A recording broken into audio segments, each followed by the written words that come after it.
Jongko! Jongko! Jongko! Jongko!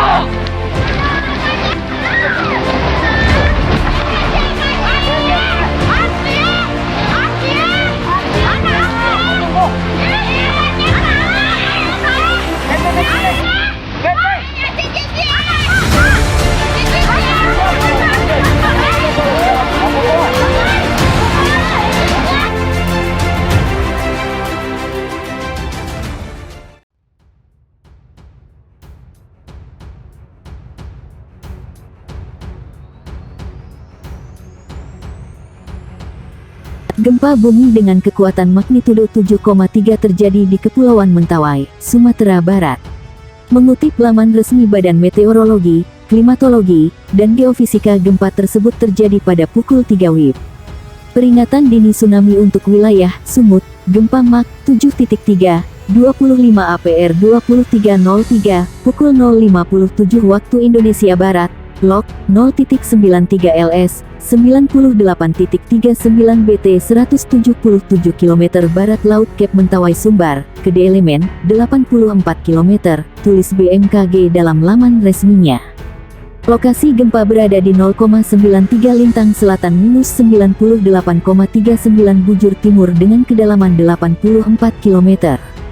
Sedangkan pusat gempa berada di 177 km barat Laut Kepulauan Mentawai. BMKG mengeluarkan peringatan dini bahwa gempa bumi berpotensi tsunami. Potensi tsunami untuk diteruskan pada masyarakat, tulis BMKG dalam situs resminya.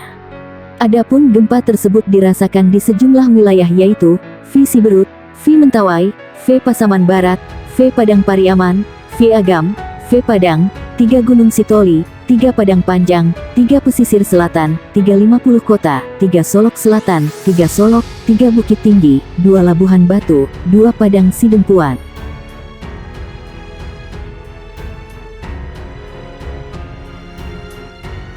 Gempa bumi yang mengguncang Kabupaten Cianjur tanggal 21 November tahun 2022 lalu menimbulkan ketakutan di masyarakat.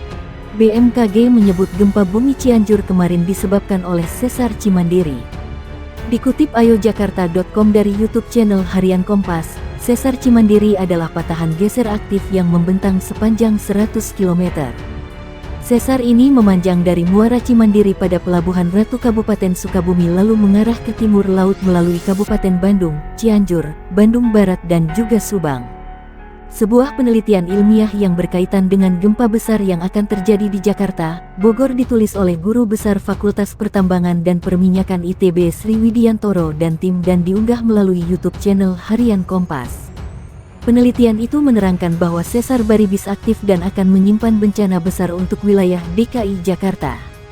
Sesar Baribis ini merupakan jalur patahan yang terletak berjarak 25 km di selatan Jakarta. Pada saat ini kondisi sesar tersebut dalam keadaan terkunci, ketika energi peregangan yang akhirnya diakumulasikan terlepas maka akan menimbulkan gempa yang besar. Sejarah mengatakan bahwa sesar Baribis ini pernah membuat gempa bumi besar pada ratusan tahun silam. Masyarakat pun semakin dibuat paranoid dan ketakutan dengan banyaknya gempa yang mengguncang akhir-akhir ini. Ketakutan tersebut bukan tanpa sebab, pasalnya pada awal November lalu News @cbn.com menuliskan sebuah artikel tentang kemungkinan terjadi gempa bumi megatrust yang akan terjadi di antara Pulau Jawa dan Sumatera. Gempa bumi tersebut diprediksi memicu tsunami setinggi 34 meter melebihi dahsyatnya bencana serupa di Kabupaten Aceh. Hal ini dikarenakan Indonesia merupakan titik pertemuan antara 3 lempeng Pasifik, lempeng Eurasia dan lempeng Indo-Australia. Dikutip ayojakarta.com dari laman news.cbn.com, diperkirakan akan ada tsunami dengan ketinggian mencapai 34 meter yang dipicu oleh gempa bumi dengan kekuatan 8.9 SR. Berdasarkan laporan yang diterbitkan oleh jurnal Natural Hazards, para peneliti menemukan aktivitas seismik tinggi di pantai selatan Provinsi Jawa Barat dan bagian tenggara Pulau Sumatera yang dapat melepaskan gempa megatrust. Badan Meteorologi, Klimatologi, dan Geofisika BMKG menyebut aktivitas sesar Cimandiri menjadi penyebab gempa bumi di Cianjur berkekuatan magnitudo 5,6 pada tanggal 21 November tahun 2022. Sesar ini merupakan salah satu dari 4 sesar aktif yang mengelilingi Jawa Barat. Koordinator Bidang Mitigasi Gempa Bumi dan Tsunami BMKG Daryono mengatakan, gempa yang menghantam Sukabumi dan Cianjur tersebut berjenis gempa tektonik kerak dangkal shallow crustal earthquake. Gempa dipicu aktivitas sesar aktif pada zona sistem sesar Cimandiri, kata Daryono di akun Twitternya @DaryonoBMKG, Selasa tanggal 22 November tahun 2022. Daryono menjelaskan gempa kerak dangkal dengan frekuensi tinggi ini banyak menimbulkan kerusakan karena guncangan tanah yang disebabkan gempa sangat kuat. Guncangan tanah yang kuat inilah penyebab banyaknya kerusakan dan kematian akibat gempa. Selanjutnya, gempa kerak dangkal umumnya diikuti serangkaian gempa susulan yang cukup banyak. Ini karena lapisan tanahnya relatif heterogen dan rapuh. Gempa susulan ini bahkan masih terjadi hingga Senin, tanggal 28 November tahun 2022, dengan mayoritas kekuatan magnitudo 2,0-2,5. Daryono menyebut zona sumber gempa dangkal di Jawa Barat cukup banyak, seperti Sesar Cimandiri, Sesar Baribis, Sesar Citarik, Sesar Cipamingkis, Sesar Lembang, dan Sesar Cirata.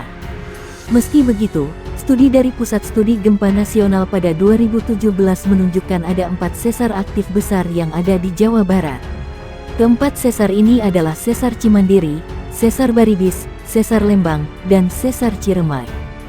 Keempat sesar ini memiliki potensi gempa dengan magnitudo maksimal 6,5-6,8.